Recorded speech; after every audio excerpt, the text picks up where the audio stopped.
Muy buenas noches, amados hermanos. Dios me los bendiga grandemente. Hoy vamos a estar hablando en el libro de Ezequiel, capítulo 1, del versículo 1 al 28. Pero primero vamos a hacer una pequeña biografía de quién fue Ezequiel. Ezequiel fue un profeta y sacerdote del pueblo de Israel. Su nombre en hebreo es Yehezkel, que significa Dios fortalece o Dios hace fuerte. Era hijo de Buzi, ¿verdad? Lo dice en Ezequiel 1:3. Y vino palabra de Jehová al sacerdote Ezequiel, hijo de Buzi. Y pertenecía a una familia sacerdotal. Si no hubiera sido llevado cautivo, habría comenzado su ministerio sacerdotal alrededor de los 30 años. Sin embargo, Dios cambió sus planes y lo llamó a ser profeta entre los exiliados. Y es que debemos darnos cuenta de algo. Cuando nuestros planes cambian, el propósito de Dios permanece. Entonces vemos que Ezequiel era un sacerdote, era profeta y uno de los cautivos llevados a Babilonia. Un hombre llamado por Dios para anunciar juicio y arrepentimiento. Y también mucha esperanza, ¿verdad? Vivió en uno de los momentos más difíciles de Israel. Jerusalén estaba siendo destruida y el pueblo había perdido toda la esperanza. Ezequiel aquí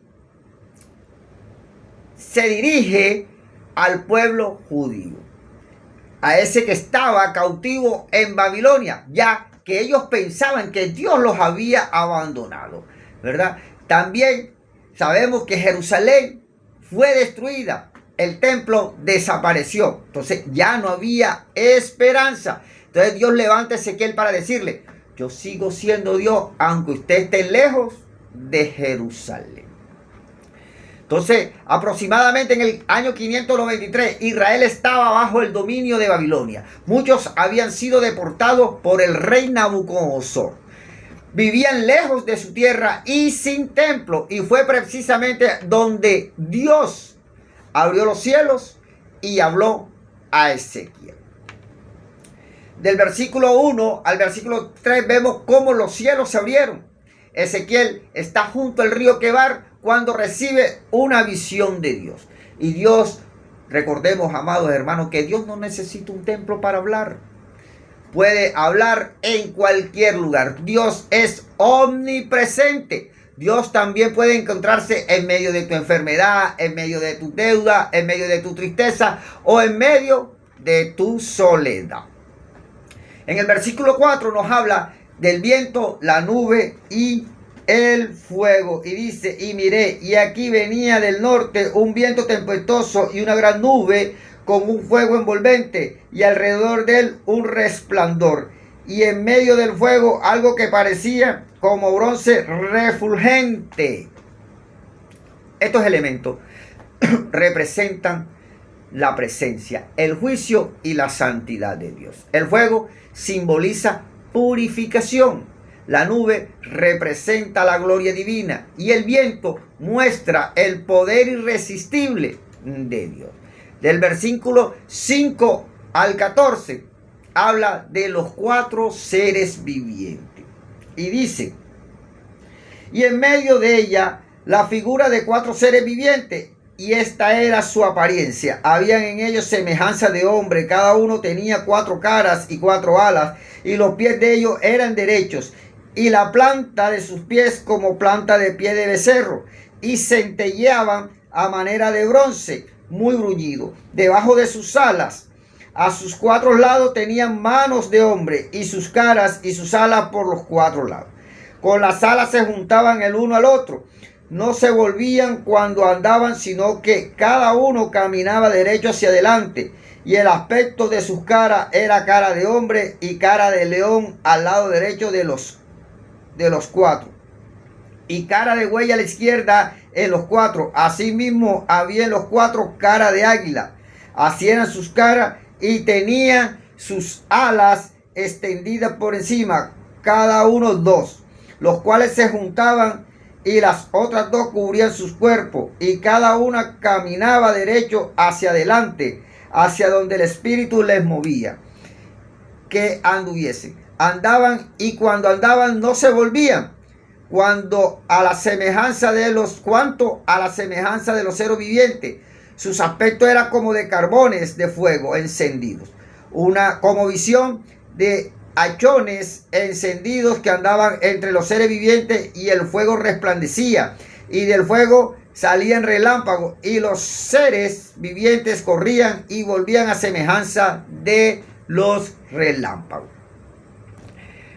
Cada uno tenía 4 rostros. Los rostros de hombre eran sabiduría e inteligencia. El rostro de león era autoridad y realeza. El rostro de buey, servicio y fortaleza. El rostro de águila, rapidez y poder celestial.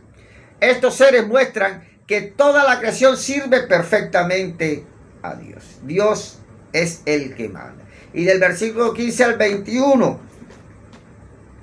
dice: mientras yo miraba a los seres vivientes, he aquí una rueda sobre la tierra junto a los seres vivientes, a los 4 lados. El aspecto de la rueda y su obra eran semejantes al color del crisolito, y los 4 tenían una misma semejanza. Su apariencia y su obra eran como rueda en medio de rueda. Cuando andaban se movían hacia sus 4 costados. No se volvían cuando andaban. Sus arcos eran altos y espantosos y llenos de ojos alrededor en los 4. Cuando los seres vivientes andaban, las ruedas andaban junto a ellos, y cuando los seres vivientes se levantaban de la tierra, las ruedas se levantaban. Hacia donde el espíritu le movía que anduviesen, andaban. Hacia donde le movía el espíritu que anduviese, las ruedas también se levantaban tras ellos, porque el espíritu de los seres vivientes estaba en la rueda. Cuando ellos andaban ellas, y cuando ellos se paraban ellas. Asimismo, cuando se levantaba de la tierra, las ruedas se levantaban tras ellos, porque el espíritu de los seres vivientes estaba en la rueda. La rueda podía moverse hacia cualquier dirección sin girar. Estaban llenas de ojos. Esto significaba que Dios gobierna toda la tierra. Nada limita su obra. Los ojos simbolizan que Dios todo lo ve. Nada escapa de su conocimiento. Y del versículo 22 al 28 dice: sobre las cabezas de los seres vivientes aparecía una expansión a manera de cristal, maravilloso, extendido encima sobre sus cabezas, y debajo de la expansión las alas de ellos estaban derechas, extendiéndose la una hacia la otra, y cada una tenía 2 alas que cubrían su cuerpo. Y oí el sonido de sus alas cuando andaban, como sonido de muchas aguas, como la voz del Omnipotente, como ruido de muchedumbre, como el ruido de un ejército cuando se paraban, bajaban sus alas. Y cuando se paraban y bajaban sus alas, se oía una voz de arriba de la expansión que había sobre sus cabezas.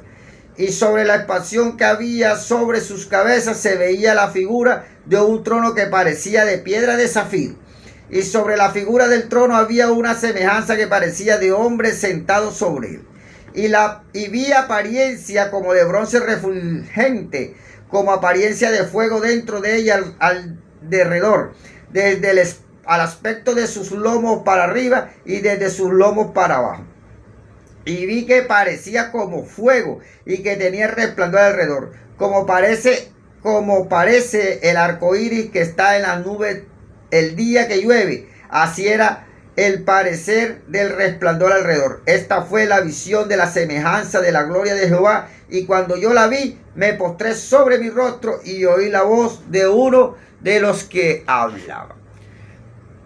Sobre todo, aparece un trono. Allí está la gloria de Dios. Mientras Babilonia parecía tener el control de la tierra, Dios mostraba que él seguía gobernando desde el cielo. Ezequiel cae rostro a tierra y adora. El mensaje, amigo, fue dado a un pueblo cautivo que había perdido toda la esperanza. Cuando nos habla de que los cielos fueron abiertos, indica una revelación directa de Dios. La palabra gloria en hebreo, kabod, significa peso, majestad, honra y presencia divina. Como lo dijimos que el nombre de Ezequiel es Dios fortalece. El Kabod, gloria, majestad, peso de la presencia de Dios. Por eso, amados hermanos, la gloria que Ezequiel contempla apunta finalmente ¿a quién? A Jesucristo, quien es la revelación perfecta de Dios.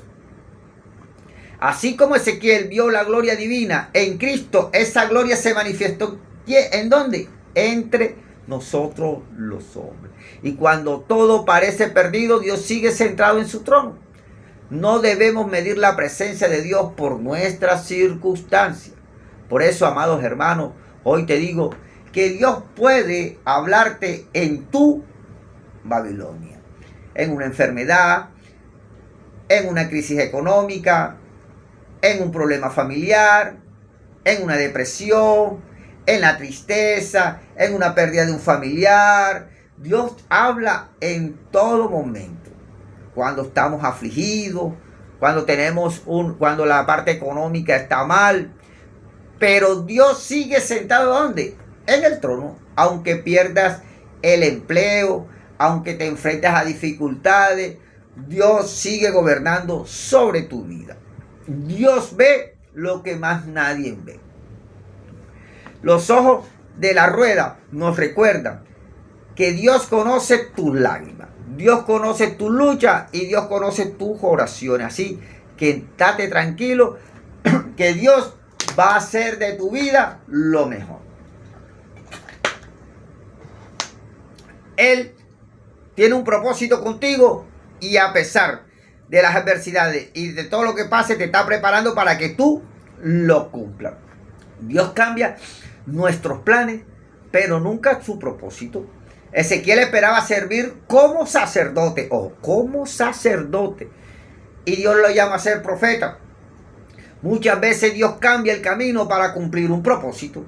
Entonces, así como en tu vida tú tienes pensado, no, yo voy a predicar, yo voy a ser pastor, y Dios no te tiene como pastor, te tiene como misionero y te manda a cualquier lugar a rescatar almas.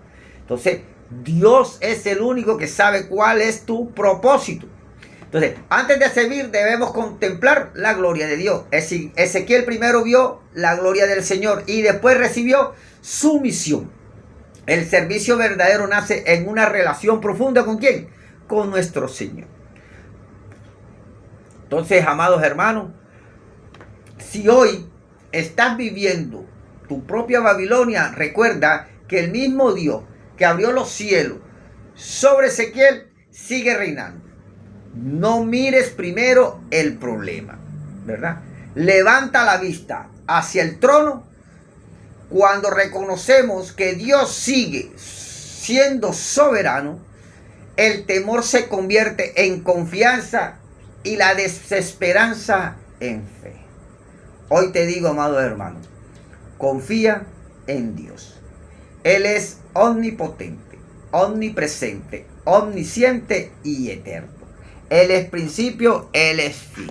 Él es el alfa y Él es la omega. Él fue el que te rescató del lodo cenagoso. Él fue el que te trajo a su camino.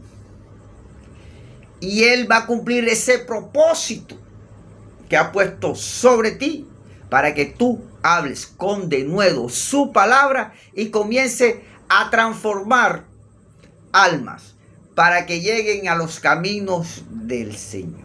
Por eso debemos vivir una vida como la vivió Cristo, una vida santa, una vida a plenitud, dirigida por nuestro Señor. Amados hermanos, si te gustó este mensaje, dale like, compártelo y comenta. Dios te bendiga, Cristo te ama.